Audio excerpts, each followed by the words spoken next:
Bonjour, je vous présente la Cuna. Alors normalement c'est un plateau avec des fleurs en plastique et un plateau rond. Alors ici comme j'en avais pas, j'ai mis un plateau hexagonal.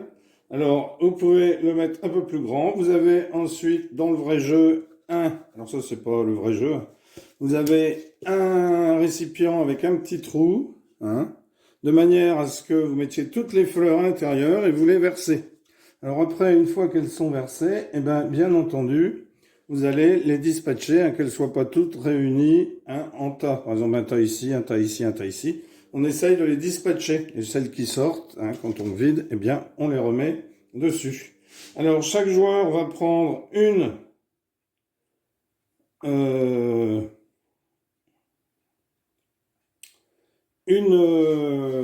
fleur. Donc au départ, chaque joueur va choisir une fleur parmi toutes les fleurs. Ensuite, on va les mettre dans le récipient, dans le petit pot, et on va les vider sur le plateau. Alors, comment est-ce que l'on joue à ce jeu? Eh bien, on a 6 pions chacun, car ces pions vont servir à prélever des fleurs, à prélever des fleurs. Alors, je vais vous montrer comment est-ce que l'on prélève des fleurs. Donc, le but du jeu, ça va être de collecter des fleurs et d'en avoir le plus dans chaque type de couleur. Par exemple, ici, ce sera d'en avoir le plus dans cette couleur, sachant qu'il y en a 7 dans chaque couleur. Ensuite, si le joueur a celle-ci, c'est d'en avoir le plus, d'être majoritaire dans les fleurs, dans les différentes espèces de fleurs. Et le vainqueur sera celui qui aura la majorité dans 4 fleurs différentes, dans 4 espèces de fleurs différentes, puisqu'il y en a 7. Alors, comment récupérer des fleurs sur le plateau? Eh bien, c'est très simple.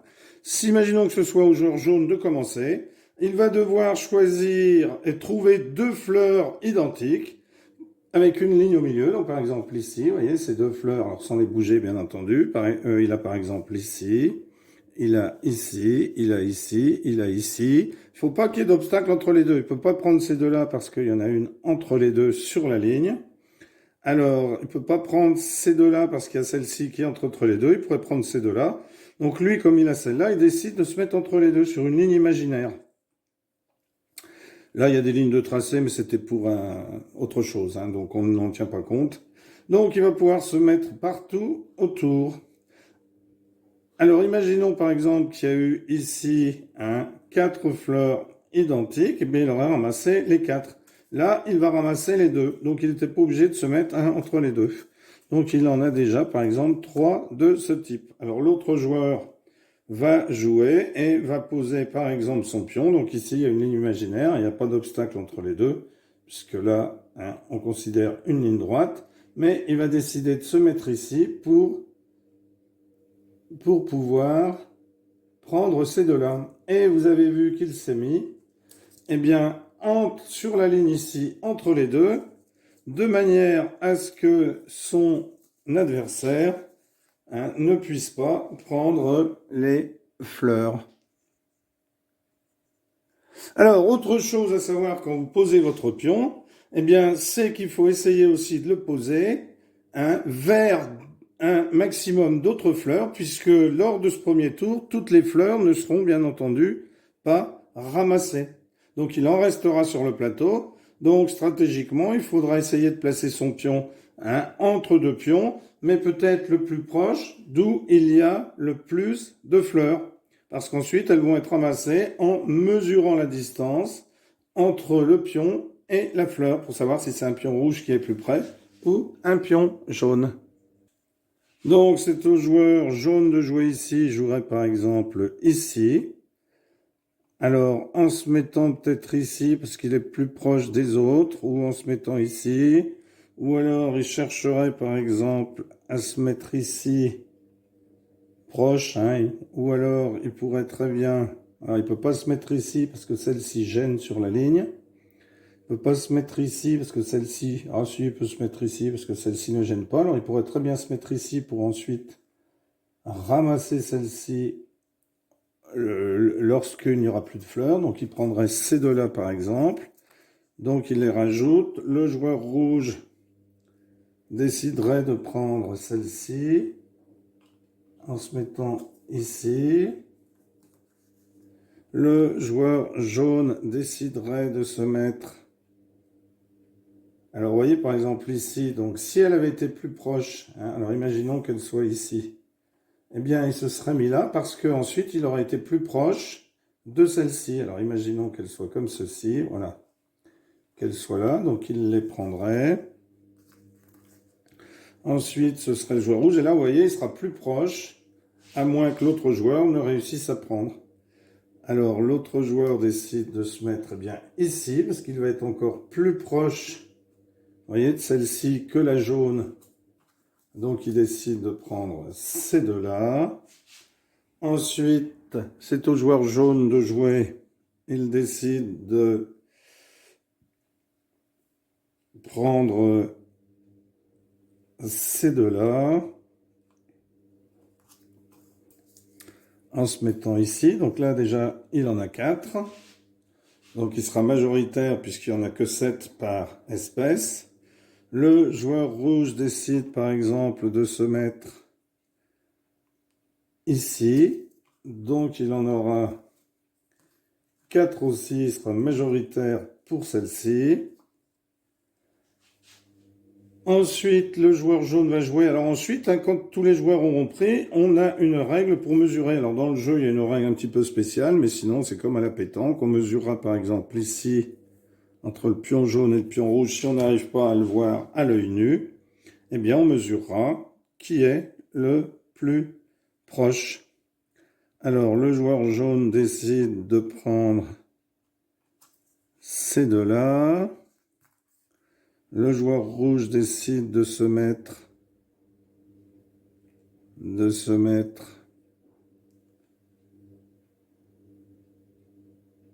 alors ici.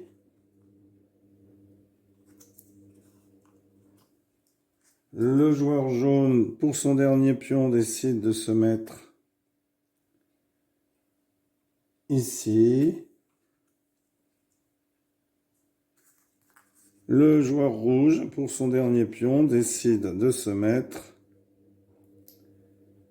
ici, vous voyez, pour être plus proche de ce groupe de fleurs. Voilà. Et là, eh bien, la première phase est terminée. Donc ensuite, il va falloir regarder qui est plus proche de quelle ou quelle fleur. Donc maintenant, on va regarder qui est le plus proche des différents pions. Donc ici, celle-ci, eh bien, c'est le jaune. Ici,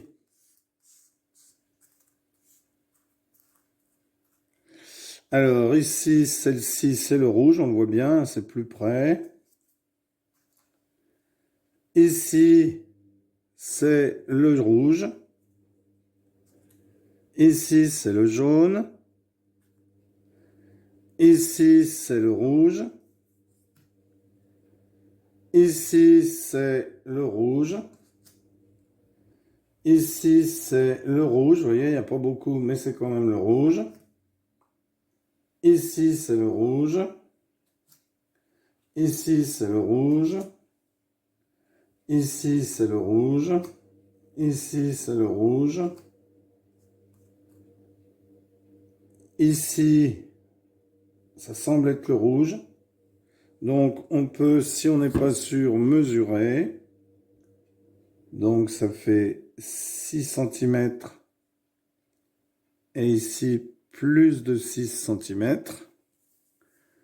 Hein?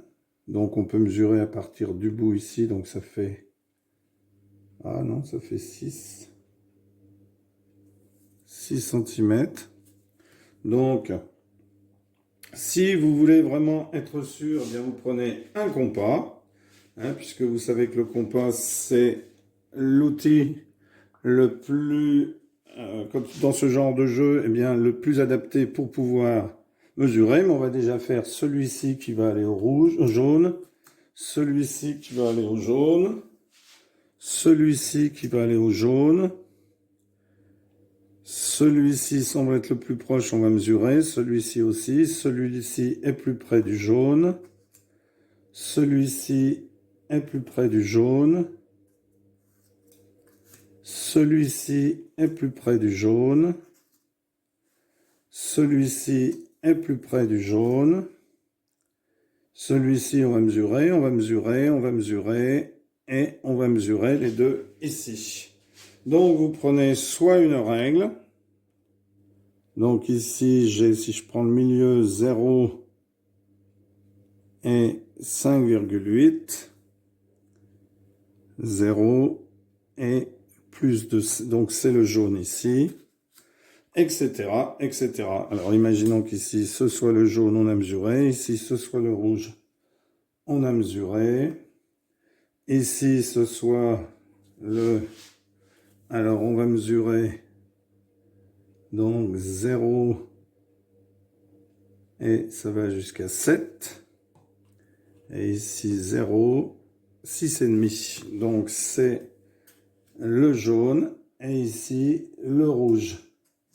Donc il n'y a plus de fleurs sur le plateau. Ici, majoritaire 1, 2, 3, 4. Ici, majoritaire 1, 2 et 3. Donc ce serait le rouge qui aurait gagné. Voilà. Un excellent jeu que je vous conseille d'acheter. Il est magnifique. À bientôt pour une nouvelle vidéo. Au revoir.